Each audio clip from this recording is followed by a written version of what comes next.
On va retrouver Guillaume Clossa qui est avec nous par téléphone. Bonjour Guillaume. Bonjour Guillaume. Bonjour, fondateur donc du think tank Europa Nova, ancien Sherpa du groupe de réflexion sur l'avenir de l'Europe. Je le disais, alors 10 mois pour que les 27 membres de l'Union européenne votent, que leur Parlement vote le principe de ce plan de relance à 750 milliards d'euros. Je suppose que pour vous c'est une satisfaction. D'autres diront il a fallu quand même 10 mois finalement pour en arriver là. Comment est-ce que vous regardez ça vous Guillaume personnellement? Moi je vois, d'abord c'est une satisfaction. Deuxièmement, c'est pas une surprise. Et troisièmement, techniquement, on savait que pour que l'Union européenne soit capable d'emprunter, parce qu'emprunter 750 milliards, c'est énorme, hein, ça se fait pas comme ça, oui. Surtout quand c'est une première. Et on savait dès l'été dernier que l'Union ne serait pas prête avant juillet prochain. Donc le timing, en fait, est respecté. Le timing prévisionnel le plus probable est en fait respecté. Donc ça, c'est la bonne chose. Et puis l'autre bonne chose, c'est qu'à partir du moment où le grand emprunt de 750 milliards a été annoncé, ça a eu un effet d'anticipation sur les marchés et de stabilisation des marchés et de l'économie. Et donc ça a été un énorme signe de confiance.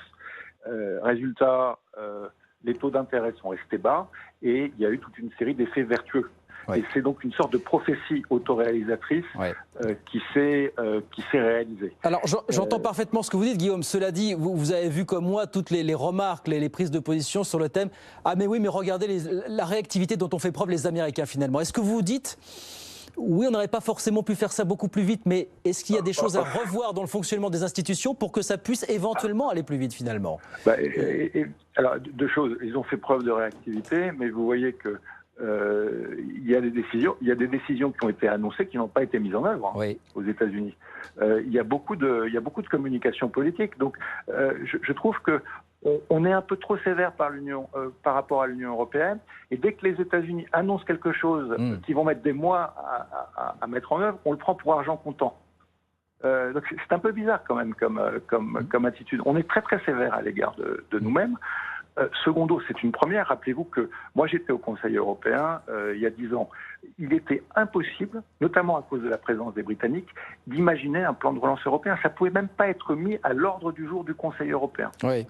En moins de 3 mois, on a obtenu un accord. Après, on savait objectivement qu'il y avait au moins 6 à 9 mois de délai dû au fait qu'il y a un processus de ratification à mettre en œuvre. Et on savait qu'il y avait 1 an du point de vue technique. Strictement bancaire, levée de fonds, etc., parce que c'était une première. Oui. Et donc, on aurait peut-être dû le dire, de sorte qu'on n'aurait pas généré des anticipations négatives. Moi, je pense que l'Union européenne a un énorme problème de communication et a un énorme problème d'incarnation. Je vous donne un deuxième exemple. Sur les vaccins, moi, j'ai été frappé de voir que pendant des mois, on a expliqué que la recherche et développement avait été financée par les Américains ou par les Britanniques. C'est complètement faux, parce que les 4 vaccins... les principaux vaccins Moderna, Pfizer, BioNTech, c'est de la R&D européenne d'il y a 10 ans. Oui. Le centre européen même les commissaires n'étaient pas au courant. Et donc on a un défaut de communication politique au sommet qui donne une image négative de l'Union. Et puis quand on regarde sur le plan de vaccination, en fait on a 4 semaines, 6 semaines de retard par rapport à ce qui se passe aux États-Unis. Oui. C'est pas énorme. Tout le reste du monde est à la masse. Oui. Donc il y aura beaucoup de progrès à faire en matière de communication. En quelques secondes, pour parler de choses pratiques, Guillaume, maintenant comment ça se passe? Voilà, tous les parlements ont ratifié ce dispositif. Quand est-ce que l'argent finalement va commencer à arriver dans les différents États pour vous? Comment ça se passe? Alors déjà, il y a de l'argent qui a été anticipé grâce au budget européen. Il y a une grosse partie de l'argent qui a été anticipé. Secondo, l'emprunt sera actif à partir de juillet, ce qui veut dire que les compléments vont arriver à l'automne. Mais beaucoup d'argent a été anticipé. Et puis par rapport aux États-Unis, il y a un autre phénomène européen qui a été rendu possible parce qu'on a allégé les contraintes budgétaires, c'est ce qu'on appelle la stabilisation automatique, et notamment en matière sociale. Oui.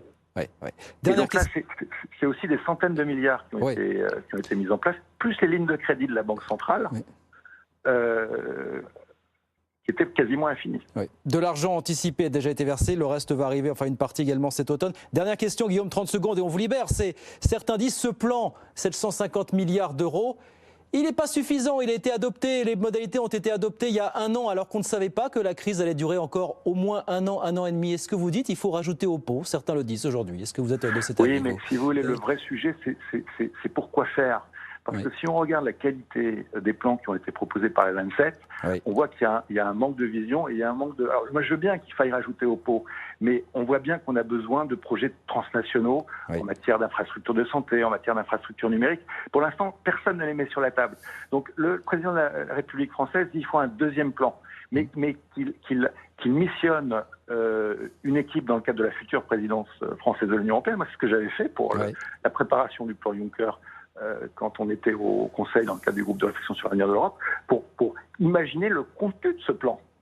Mais c'est facile de dire il faut un deuxième plan et on ne sait pas de quoi mettre. On a déjà eu beaucoup de mal à remplir ce premier plan. Ça n'empêche pas de mener la réflexion, Guillaume, voilà, et d'en reparler effectivement. Cette réflexion, elle mérite d'être menée et ceux qui la demandent doivent la lancer puisqu'ils ont la possibilité de le faire. Merci beaucoup, Guillaume. Merci d'avoir été avec nous quelques minutes. Désolé pour ces problèmes techniques. Guillaume Clossat avec nous, fondateur du think tank Europa Nova, ancien Sherpa du groupe de réflexion sur l'avenir de l'Europe. Merci Guillaume Clossat d'avoir été avec nous quelques minutes ce midi sur BFM Business.